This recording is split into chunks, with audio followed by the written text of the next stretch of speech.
যে দিনটির কথা বলছি বাংলায় তখন 1322 সাল, ইংরেজিতে সাল 1915। আশ্বিন মাসের শেষ দিকে কবিগুরু রবীন্দ্রনাথ ঠাকুর তাঁর আত্মীয় স্বজন ও বন্ধুবান্ধব নিয়ে 15 দিনের ভ্রমণে কাশ্মীরে যান।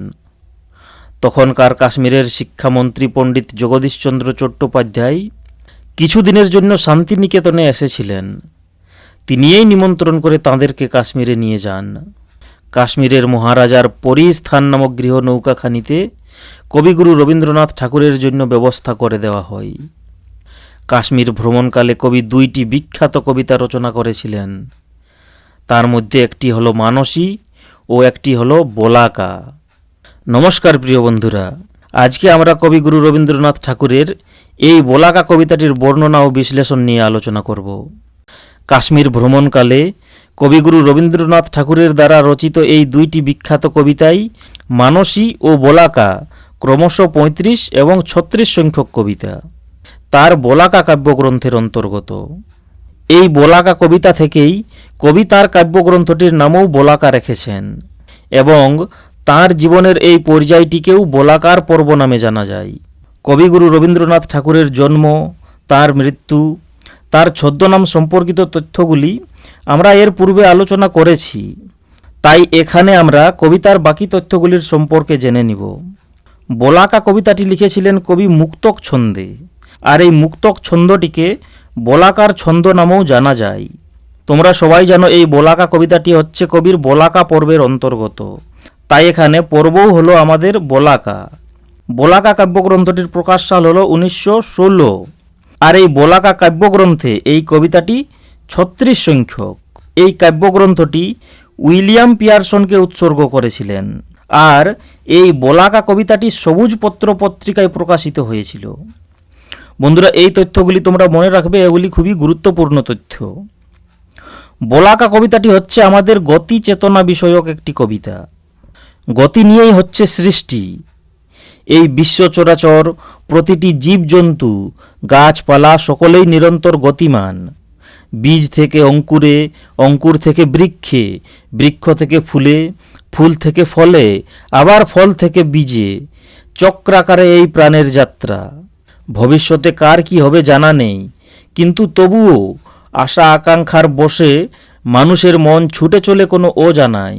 জীবন মৃত্যুর প্রতিটি ক্ষেত্রে এই গতির লীলা লক্ষ্য করা যায়। বন্ধুরা, এবারে আমরা মূল কবিতায় চলে আসব এবং তার বর্ণনা ও বিশ্লেষণ সম্পর্কে দেখে নিব। কবিতাটি হচ্ছে এই রূপ: সন্ধ্যার আগে ঝিলিমিলি ঝিলমের স্রোতখানি বাঁকা, আঁধারে মলিন হলো যেন খাপে ঢাকা বাঁকা তলোয়ার। সন্ধ্যার আগে অর্থাৎ সন্ধ্যাকালীন আকাশে যে সোনালি বর্ণের সূর্যের আভা কিছুক্ষণ থেকে যায়, ওটাই হচ্ছে সন্ধ্যার আগ। সেই আভায় ঝিলম নদীর বাঁকা স্রোতখানি যাহা ঝিলমিল করছিল, সেটা আঁধার এসে পড়ায় মলিন হয়ে গেল, অর্থাৎ ময়লাযুক্ত, অনুজ্জ্বল হয়ে গেল। এই মলিন শব্দটির অর্থ হচ্ছে বন্ধুরা শ্যামল, অনুজ্জ্বল, ময়লাযুক্ত। কিসের মতো মলিন হলো না, খাপে ঢাকা বাঁকা তলোয়ারের মতো। তলোয়ার যেমন চকচক করে চমকিতে থাকে, কিন্তু সেটাকে খাপের মধ্যে ঢুকিয়ে রাখলে তখন সে চমক আর দেখা যায় না। কবি বলছেন ঠিক এই রূপ ঝিলমিল করতে থাকা ঝিলম নদীটি আঁধার নেমে আসায় তার চমক হারিয়ে ফেলল। দিনের ভাটার শেষে রাত্রির জোয়ার এলো তার ভেসে আসা তারা ফুল নিয়ে কালো জলে। দিনবেলার ভাটা পড়েছে, এরপর রাত্রি নেমে আসায় নদীতে জোয়ার এসেছে। আমরা জানি জোয়ার ভাটা হলো প্রাকৃতিক ঘটনা। ভাটা পড়লে জলের স্রোত কমে যায়, আর জোয়ার এলে পর তা বেড়ে যায়, তখন বড় বড় ঢেউ ওঠে। কবি এখানে বলছেন যে অন্ধকার ঘনিয়ে আসায় নদীর জলে তারার প্রতিবিম্ব পড়েছে, আর ওই প্রতিবিম্ব জোয়ারের কারণে ঢেউয়ে ভেসে আসছে, যেমন কোনো ফুল ভেসে আসে। তাই এখানে কবি তারা ফুল বলেছেন। তারাগুলিকে ফুল রূপে তিনি এখানে কল্পনা করেছেন। অন্ধকার গিরিতট তলে দেওদার তরু সারে সারে। বন্ধুরা, এই গিরি শব্দটির অর্থ হচ্ছে পর্বত এবং তরু শব্দটির অর্থ হচ্ছে বৃক্ষ। বৃক্ষকে তরু বলা হয়। কবি বলছেন অন্ধকার পর্বতের পাদদেশে, অন্ধকার পর্বতের তলায় সারি সারি দেবদারু গাছ দাঁড়িয়ে আছে। মনে হলো সৃষ্টি যেন স্বপ্নে চাই কথা কহিবারে, বলিতে না পারে স্পষ্ট করি, অব্যক্ত ধ্বনির পুঞ্জ অন্ধকারে উঠিছে গুমরি। কবির মনে হচ্ছে যে সমস্ত সৃষ্টি যেন স্বপ্নে আচ্ছন্ন, সমস্ত সৃষ্টি স্বপ্নাবিষ্ট। এই অবস্থায় তারা কিছু বলতে চাইছে, কিন্তু ব্যক্ত করতে পারছে না, স্পষ্টভাবে বলতে পারছে না। তাই এই স্পষ্টভাবে ব্যক্ত করতে না পারার কারণ অব্যক্ত ধ্বনির পুঞ্জ, অর্থাৎ যা বলা হয়নি, অব্যক্ত ধ্বনির পুঞ্জ, ধ্বনির রাশি সমূহ, তারা অন্ধকারে গুমরে মরছে, তাদের কণ্ঠ অবরুদ্ধ হয়ে আসছে। কবি ছিলেন তখন কাশ্মীরের রাজধানী শ্রীনগরের ঝিলম নদীর উপর হাউস বোটে। সন্ধ্যায় বোটের ছাদে বসে আছেন। সন্ধ্যার অন্ধকার চারিদিক আচ্ছন্ন করে ফেলেছে। দিনের ভাটার পর রাত্রির জোয়ার নেমে এসেছে। আকাশের অসংখ্য তারা নদীর জলে প্রতিবিম্বিত হচ্ছে। জোয়ারে যেন সেগুলি নদীর বুকে ফুলের মতো ভেসে আসছে। অন্ধকার পর্বতের তলায় সারি সারি দেবদারু গাছ দাঁড়িয়ে আছে। সমস্ত প্রকৃতি, সমস্ত সৃষ্টি যেন স্বপ্নে আচ্ছন্ন। এ অবস্থাতেই তারা যেন নিজের মনের কথা বলতে চাইছে, কিন্তু স্পষ্টভাবে বলতে না পারায় ওই অন্ধকারে গুমরে গুমরে মরছে। এরপরে কবি লিখছেন, সহসা শুনিনু সেই ক্ষণে সন্ধ্যার গগনে, শব্দের বিদ্যুৎ ছোটা শূন্যের প্রান্তরে, মুহূর্তে ছুটিয়া গেল দূর হতে দূরে দূরান্তরে। কবি বলছেন, হঠাৎ সেই সময় শুনতে পেলাম। সহসা শুনিনু সেই ক্ষণে, সেই সময় হঠাৎ শুনতে পেলাম। সহসা শব্দের অর্থ হচ্ছে হঠাৎ। কি না, সন্ধ্যার গগনে শব্দের বিদ্যুৎ ছোটা। সন্ধ্যার গগনে, সেই সন্ধ্যাবেলার আকাশে শব্দের বিদ্যুৎ ছোটা, বিদ্যুৎ কিরণের মতো সেই শব্দ, প্রচণ্ড শব্দ মুহূর্তের মধ্যে ওই আকাশের প্রান্তে ছুটে গেল। মুহূর্তে ছুটিয়া গেল দূর হতে দূরে দূরান্তরে, অর্থাৎ ক্রমশ দূর হতে দূরে দূরে দূরে দূরে করে কোথায় চলে গেল। কিসের ওইরূপ শব্দ হলো যাকে কবি বিদ্যুৎ কিরণের মতো বলছেন? হে হংস বলাকা, ঝঞ্ঝা মদরসে মত্ত তোমাদের পাখা, রাশি রাশি আনন্দের অট্টহাসে, বিস্ময়ের জাগরণ তরঙ্গিয়া চলিল আকাশে। কবি এখানে বলছেন, হে হংস বলাকা, অর্থাৎ একদল বুনো হাঁস। ঝঞ্ঝা মদরসে মত্ত তোমাদের পাখা, ঝঞ্ঝা মদরসে মত্ত, অর্থাৎ ঝঞ্ঝা শব্দের অর্থ হলো ঝড়। ঝঞ্ঝা শব্দের অর্থ হচ্ছে ঝড়। ঝড়রূপী মদের রসে তোমাদের পাখাগুলি মত্ত, মাতাল, আত্মহারা, অর্থাৎ ঝড়ের গতির মধ্যে যে একটা উল্লাস ও মত্ততা আছে, কবি ওই হংসবলাকাদের পাখার গতির মধ্যে সেই উন্মত্ততা, সেই তেজ অনুভব করলেন। রাশি রাশি আনন্দের অট্টহাসে, রাশি রাশি অর্থাৎ প্রচুর, অসংখ্য, এই আনন্দের অট্টহাস্যের জন্য একটা কৌতুক, একটা বিস্ময়ের জাগরণের ঢেউ, অর্থাৎ নিদ্রাহীনতার ঢেউ আকাশে তরঙ্গিত করে চলে গেল। অর্থাৎ ওই যে কি হলো, কি ব্যাপার, কি হয়েছে, এরূপ অবস্থা, একটা বিস্ময়কর ব্যাপার সৃষ্টি হয়ে গেল। ওই পক্ষধ্বনি শব্দময়ী অপসর রমণী, গেল চলি স্তব্ধতার তপভঙ্গ করি। ওই হংসবলাকার উচ্চ হাস্যময়ী ধ্বনি কবির কাছে শব্দময়ী অপ্সরার মতো মনে হয়েছে। ধ্যানে মগ্ন কোনো ঋষিমুনিকে অপ্সরাগণ নানা কৌশলে নৃত্যে সঙ্গীতে ধ্যান ভঙ্গ করিত।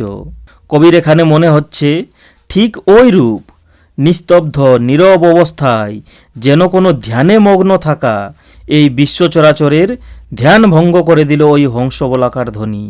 আর এই কারণেই উঠিল শিহরি গিরিশ্রেণী তিমির মগন, শিহরিল দেওদার বন। রাত্রির অন্ধকারে আচ্ছন্ন পর্বতশ্রেণী ও তার পাদদেশে অবস্থিত দেওদার বন যেন কেঁপে উঠল, শিউরে উঠল, রোমাঞ্চিত হয়ে গেল যেন তারা। মনে হলো এ পাখার বাণী দিল আনি শুধু পলকের তরে, পুলকিত নিশ্চলের অন্তরে অন্তরে বেগের আবেগ। কবির মনে হচ্ছে যে ওই হংসবলাকার ধ্বনি যেন শুধুই তার উড়ে যাওয়ার ধ্বনি নয়, এ যেন এক বাণী, এ যেন এক বার্তা, যাহা ক্ষণিকের জন্য ওই রোমাঞ্চিত, পুলকিত, স্থির গতিহীন হয়ে থাকা সেই পর্বতশ্রেণী, সেই দেওদার বন, তাদের মধ্যে একটা বেগের আবেগ এনে দিল।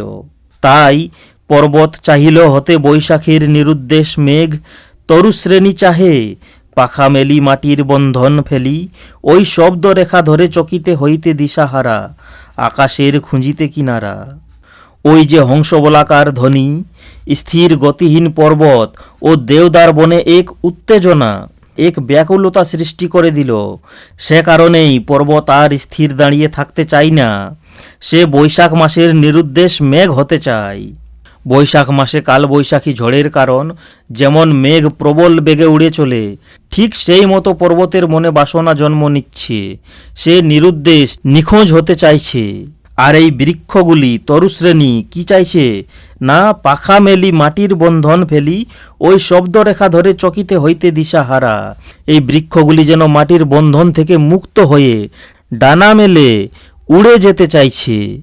ওই হংস বলাকার ধ্বনির কারণ আকাশে যে একটা শব্দের বিদ্যুৎ ছোটা ছুটে গেল, ওই শব্দরেখার অনুসরণ করে মুহূর্তের মধ্যে এক নিমেষে দিশেহারা হইতে চাইছে।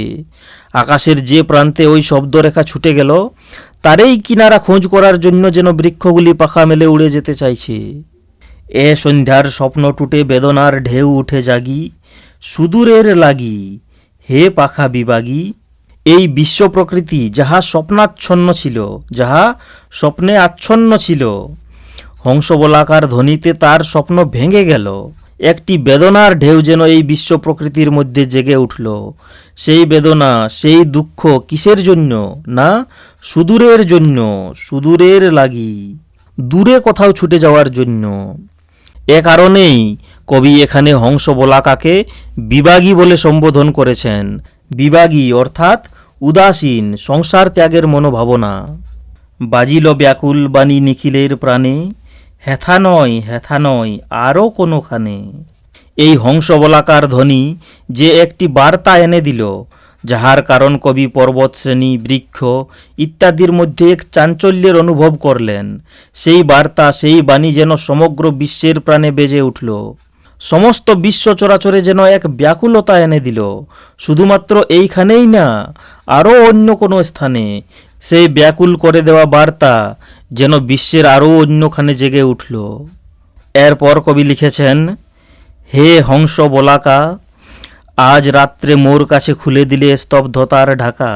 শুনিতেছি আমি এই নিঃশব্দের তলে, শূন্যে জলে স্থলে অমনি পাখার শব্দ উদ্দাম চঞ্চল।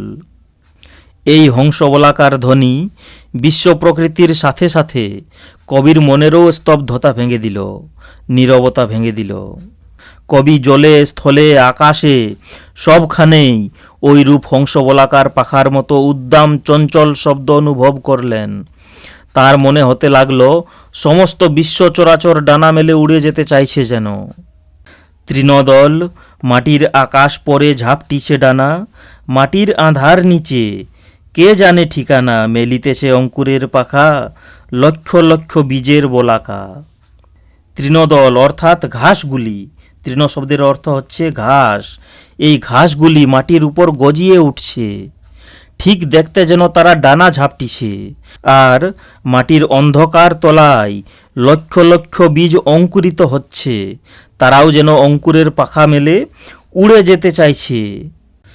দেখিতেছি আমি আজি এই গিরিরাজি, এই বন চলিয়াছে উন্মুক্ত ডানায়, দ্বীপ হতে দ্বীপান্তরে অজানা হইতে অজানায়। নক্ষত্রের পাখার স্পন্দনে চমকিছে অন্ধকার আলোর ক্রন্দনে। কবি অনুভব করছেন যেন এই পর্বত শ্রেণী, এই গিরিরাজি, এই বন উন্মুক্ত ডানায় কোনো বাঁধা, কোনো বাঁধন না মেনে দ্বীপ হতে দ্বীপান্তরে, দ্বীপ হতে দ্বীপান্তরে অজানা হইতে অজানায় ছুটে চলেছে। এই নক্ষত্রগুলি যেন অজানা কিছু না পাওয়ার কারণ কান্তে কান্তে অন্ধকারকে চমকিত করে আলোকিত করে দিচ্ছে। অজানার উদ্দেশ্যে যেন তারাও ছুটে চলেছে। শুনিলাম মানবের কত বাণী দলে দলে, অলক্ষিত পথে উড়ে চলে, অস্পষ্ট অতীত হতে অস্ফুট সুদূর যুগান্তরে। কবি বলছেন যে ধাবমান বিশ্ব প্রকৃতির মতো কত মানবের বাণী, অর্থাৎ তাহার ইচ্ছা, আকাঙ্ক্ষা, কামনা, বাসনা অলক্ষিত পথে উড়ে চলেছে। এগুলির কোনো নির্দিষ্ট লক্ষ্য নাই। লক্ষ্যবিহীন নানা রূপ চিন্তা ভাবনা দলে দলে মানুষের মনে আসে ও ক্রমশ তাহা শূন্যে হারিয়েও যায়। অস্পষ্ট অতীত থেকে, অর্থাৎ ঝাপসা হয়ে আসা দিনগুলি, যাহা হয়তো ভালোভাবে মনেও পড়ে না, তা থেকে অস্ফুট সুদূর যুগান্তরে, অর্থাৎ যাহা এখনো বিকশিতই হয় নাই, এমন কোনোখানে মানুষের ওই চিন্তা ভাবনাগুলি নিরন্তর গতিশীল। শুনিলাম আপন অন্তরে অসংখ্য পাখির সাথে দিনে রাতে, এই বাসা ছাড়া পাখি ধাই আলো অন্ধকারে, কোন পার হতে কোন পারে। তিনি বলছেন যে নিরন্তর গতিশীল অসংখ্য পাখির সাথে এই বাসা ছাড়া পাখি, অর্থাৎ কবি স্বয়ং, তিনিও দিন রাত নিরন্তর ওই পাখিদের মতো আলো অন্ধকারে ছুটছেন, অর্থাৎ আশা নিরাশার পথে কবি এগিয়ে চলেছেন। আশার আলো, সফলতার আলো, নিরাশার অন্ধকার, অসফলতার অন্ধকার, এই আলো অন্ধকারের মধ্যে কবি এগিয়ে চলেছেন। ধনিয়া উঠিছে শূন্য নিখিলের পাখার এ গানে, হেথা নয় অন্য কোথা, অন্য কোথা অন্য কোনখানে। জীবন পথে এগিয়ে যাওয়ার এই মর্মবাণীটি সারা বিশ্বে ধ্বনিত হচ্ছে। এই পৃথিবীর মধ্যে যে গতি বিষয়ক একটা রোল উঠেছে, তাহা গানের মতো সমস্ত আকাশ ছেয়ে পড়েছে। আর শুধুমাত্র এখানেই নয়, এই ধ্বনিটি ধ্বনিত হচ্ছে সারা বিশ্বে, সম্পূর্ণ বিশ্ব চরাচরে। এ বিশ্ব চরাচরের আরও অন্য কোনো স্থানে, আরও অন্য কোথাও এই গতি চেতনা ছড়িয়ে পড়ছে। তো বন্ধুরা, বেশ, কবিতাটি এখানেই শেষ হলো। আশা করি তোমাদের এই ব্যাখ্যামূলক আলোচনা ভালো লেগেছে। যদি ভিডিওটি ভালো লেগে থাকে তাহলে অবশ্যই লাইক করো, বন্ধুদের সাথে শেয়ার করো। তাছাড়া এই কবিতাটির সম্পর্কে মনে কোনো প্রশ্ন থাকলে নিচে কমেন্ট করে জানিও, আমি যথাসাধ্য তার উত্তর দেওয়ার চেষ্টা করব। ভিডিওটি লাস্ট অবধি দেখার জন্য অনেক অনেক ধন্যবাদ।